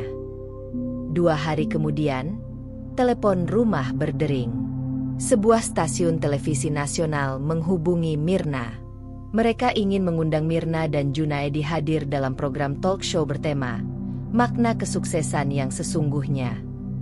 Mirna hampir menolak. Ia bukan orang yang suka tampil. Tapi Junaedi memegang tangannya dan berkata, mungkin ini bukan tentang kita lagi, Mir. Tapi tentang mereka yang butuh tahu bahwa mereka nggak sendiri. Mirna dan Junaedi tak memiliki pakaian bagus. Tapi mereka tetap menerima undangan itu. Dimas, yang ternyata bekerja sebagai penulis lepas di media, datang ke rumah mereka untuk membantu persiapan. Banyak perempuan akan merasa lebih kuat karena melihat kalian, kata Dimas. Saya janji, semua akan berjalan dengan hormat. Mirna tak ingin tampil glamor. Ia ingin tampil apa adanya. Karena dari awal, itulah pesan hidupnya. Apa adanya adalah cukup, jika kita hidup dengan hati. Ketika hari itu tiba, ribuan orang menonton tayangan mereka. Banyak yang menangis. Banyak yang mengirim pesan. Tak sedikit yang merasa cerita Mirna seperti cermin bagi kehidupan mereka sendiri. Di antara komentar-komentar itu, ada satu yang paling Mirna ingat. Terima kasih, Bu Mirna. Karena ibu, saya tidak malu lagi dengan hidup saya. Saya akan pulang hari ini dan memeluk suami saya dengan bangga. Dan untuk pertama kalinya, Mirna menangis. Tapi kali ini, bukan karena sakit, tapi karena ia tahu, rasa sakitnya dulu tidak sia-sia. Ia menjadi alasan banyak perempuan berdiri tegak hari ini. Studio itu terang, dikelilingi kamera, kru, dan penonton yang sebagian besar tak dikenal Mirna ataupun Junaedi. Tapi mereka duduk di tengah panggung dengan tenang, bergandengan tangan seperti biasa. Bukan sebagai tamu terkenal, tapi sebagai pasangan yang telah melewati badai dan tidak pernah menyerah saling menggenggam. Acara talk show bertajuk Makna Sukses yang Sebenarnya dibuka oleh pembawa acara ternama. Ia memperkenalkan Mirna dan Junaedi sebagai pasangan yang kisahnya menginspirasi ribuan orang dalam waktu singkat. Sorak penonton terdengar saat cuplikan video becak tua Junaedi diputar. Di layar, terlihat Mirna duduk di becak dengan senyum kecil. Adegan itu yang kini menjadi simbol kesederhanaan yang bermartabat. Bu Mirna, tanya sang host. Banyak orang bilang ibu adalah simbol ketegaran perempuan. Tapi dari semua yang terjadi, apa yang paling ibu syukuri? Mirna menoleh sebentar ke arah Junaedi, lalu menjawab perlahan, tapi mantap. Saya bersyukur karena saya belajar bahwa sukses itu bukan soal seberapa tinggi posisi kita, tapi seberapa dalam kita mencintai hidup kita dan orang-orang di dalamnya. Dan saya sangat mencintai hidup saya sekarang. Penonton terdiam. Tak sedikit yang menitikkan air mata ketika Junaedi ditanya apakah ia pernah merasa rendah karena pekerjaannya. Ia hanya tersenyum. Tidak, karena dari becak itu saya bisa mengantar istri saya kemanapun dia mau. Saya bisa pulang dan melihat dia tertawa. Hidup ini bukan soal apa yang saya punya, tapi siapa yang saya bahagiakan. Studio hening. Tak ada kalimat yang bisa menandingi ketulusan itu. Setelah tayangan itu berakhir, Mirna dan Junaedi tidak pulang dengan tawaran iklan atau kontrak jutaan rupiah. Tapi mereka pulang dengan ratusan surat dari perempuan di berbagai pelosok Indonesia. Beberapa adalah istri tukang ojek, buruh harian, petani, nelayan. Mereka semua menulis satu hal. Terima kasih sudah membuat kami merasa cukup. Kami bukan sendirian. Mirna membacanya satu persatu. Kadang menangis, kadang tersenyum. Ia tidak membalas semuanya. Tapi di hati, ia tahu pesannya telah sampai. Hidup Mirna dan Junaedi kembali ke ritme awal. Becak tetap menjadi alat kerja. Dapur tetap dipenuhi aroma tempe goreng dan sambal. Tapi suasana hati mereka berubah. Mereka kini tidak hidup untuk menjelaskan siapa mereka.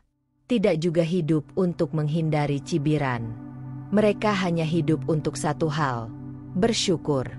Suatu malam, setelah selesai mencuci piring, Mirna menulis kalimat penutup di jurnalnya. Saya pernah diketawain.